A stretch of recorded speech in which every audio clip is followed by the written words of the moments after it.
Hello hi ಎಲ್ಲರೂ ಹೇಗಿದ್ದೀರಾ? I hope ಎಲ್ಲರೂ ಚೆನ್ನಾಗಿದ್ದೀರಾ. ನಾನು ಇಲ್ಲಿ ಸಿಂಪಲಾಗಿ ಸಖತ್ ಟೇಸ್ಟಿಯಾಗಿರೋ ಚಿಕನ್ ಕರಿ ಹೇಳ್ತಾ ಇದ್ದೀನಿ. ಏನಿಲ್ಲ, ಮಸಾಲೆಗೆ ಕಾಯಿ ತುರಿ, ಕೊತ್ತಂಬರಿ, ಜಿಂಜರು, ಗಾರ್ಲಿಕ್ಕು ಮತ್ತು ಈರುಳ್ಳಿ, ಟೊಮೆಟೊ, ಸ್ವಲ್ಪ ಕೊತ್ತಂಬರಿ ಕಾಳು, 2 ಲವಂಗ, 2 ಏಲಕ್ಕಿ ತೊಗೊಳ್ಳಿ, ಅಷ್ಟೇ, ಏನಿಲ್ಲ. ಆಮೇಲೆ 2 ಹಸಿಮೆಣ್ಸಿನ್ಕಾಯಿ ಸ್ವಲ್ಪ ಹಾಗೆ ಡ್ರೈ ರೋಸ್ಟ್ ಮಾಡ್ಕೊಳ್ಳಿ, ಆಯಿತಾ. ಸೊ ಮಸಾಲೆನ ಎಲ್ಲ ಹಾಕಿಬಿಟ್ಟು ರುಬ್ಕೊಳ್ಳಿ, ಬಟ್ ಕಾಯಿ ತುರಿ ಮಾತ್ರ ಸಪ್ರೇಟಾಗಿ ರುಬ್ಕೊಳ್ಳಿ. ಸೊ ಒಂದು ಪ್ಯಾನ್ ಇಟ್ಬಿಟ್ಟು ಸ್ವಲ್ಪ ಎಣ್ಣೆ ಹಾಕಿ ಒಂಚೂರು ಈರುಳ್ಳಿ ಹಾಕಿ ಅದಕ್ಕೆ ಒಗ್ಗರಣೆಗೆ. ಸೊ ಅದಾದಮೇಲೆ ಚಿಕನ್ ಇರುತ್ತಲ್ಲ, ಆ ಚಿಕನ್ ಹಾಕಿಬಿಟ್ಟು ಸ್ವಲ್ಪ ಅರಿಶಿನ, ಸ್ವಲ್ಪ ಚಿಲ್ಲಿ ಪೌಡರು, ಸ್ವಲ್ಪ ಉಪ್ಪು ಹಾಕ್ಕೊಂಡು ಒಂದು 5 ಮಿನಿಟ್ಸ್ ಹಾಗೆ ಫ್ರೈ ಮಾಡ್ಕೊಳ್ಳಿ. ಸೊ ಹುಣ್ಸೆಹಣ್ಣಿನ ರಸ ಸ್ವಲ್ಪ ಕಿವ್ಚ್ಕೊಂಡು ಇಟ್ಕೊಳ್ಳಿ, ಅದನ್ನು ಹಾಕಿಬಿಟ್ಟು ಒಂದು 2 ನಿಮಿಷ ಕುಕ್ ಮಾಡಿ.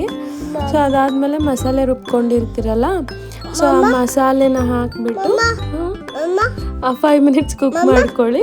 ಸೊ ಅದಾದಮೇಲೆ ಒಂದು 5 ಮಿನಿಟ್ಸ್ ಕುಕ್ ಆದಮೇಲೆ ಕಾಯಿ ತುರಿ ಮಸಾಲೆ ಹಾಕ್ಕೊಂಡು ಒಂದು 4 ವಿಷಲ್ ಕೂಗಿಸ್ಕೊಳ್ಳಿ. ಸಖತ್ ಟೇಸ್ಟಿಯಾಗಿರೋ ಚಿಕನ್ ಕರಿ ಬರುತ್ತೆ.